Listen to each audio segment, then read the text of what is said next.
Hey guys, welcome to the Ingles table. I'm Lindsay Moore and I'm going to share one of my favorite recipes with you today. My blog, Just a Little Organic, focuses on wellness, personal growth, style, and of course, food. Today, thanks to Ingles, I'm going to show you how to cook my honey almond brownies. We're back from Ingles and we have everything we need to make my no-bake honey almond brownies. We'll get started by putting everything for the brownies first into the blender. So we've got raw almonds and cocoa powder, raw honey, and we used local honey actually from a friend of ours who has bees. So if you know someone with bees, try to get their honey and it'll be beneficial for your immune system too. And then coconut oil, and you can use refined or unrefined depending on how much coconut taste you want. Dates, pitted dates, and almond extract, just a teaspoon, and a little bit of water. Helps with the stickiness. All right, just blend until really smooth.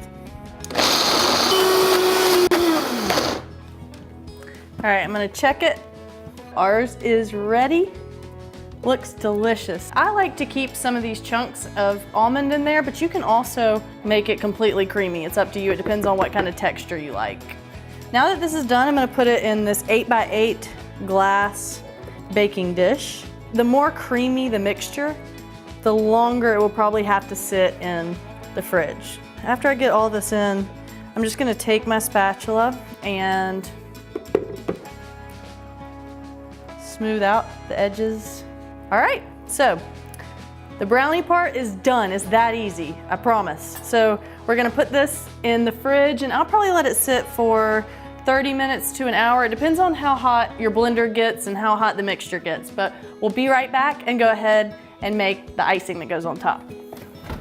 All right, now that our brownies are in the fridge, we're gonna go ahead and make our icing. And you can use the same container. If you used a food processor or a blender, use the same container to make the icing and then you don't have to get two things dirty. And the icing here is very similar. We have, again, pitted dates, coconut oil, but a little bit less than last time. So we used a little bit more coconut oil last time, I think half a cup, and this time it's a third. So, all right. And a little bit less cocoa powder. Some vanilla extract this time. Almond extract in the brownie mix and vanilla in the icing. A teaspoon.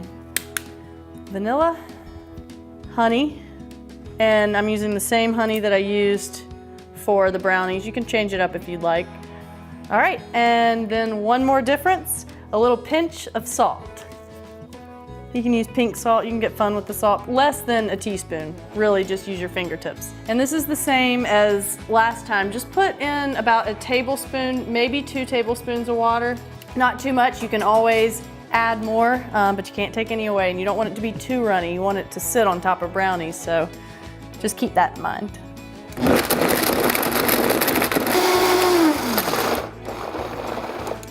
All right. Icing's all done. We're gonna grab the brownies out of the fridge, ice the brownies, and we'll be right back. Our brownies are back. They've hardened up a little bit, so you can put them in the freezer or the fridge, either one, depending on how much time you have. We did a little bit of both. I'm gonna put the icing straight on top. You can tell the difference. It's a little bit, it's just a different consistency because it has no almonds and it's a little bit smoother. And you can make it even creamier. You can add water to get to the desired consistency of icing.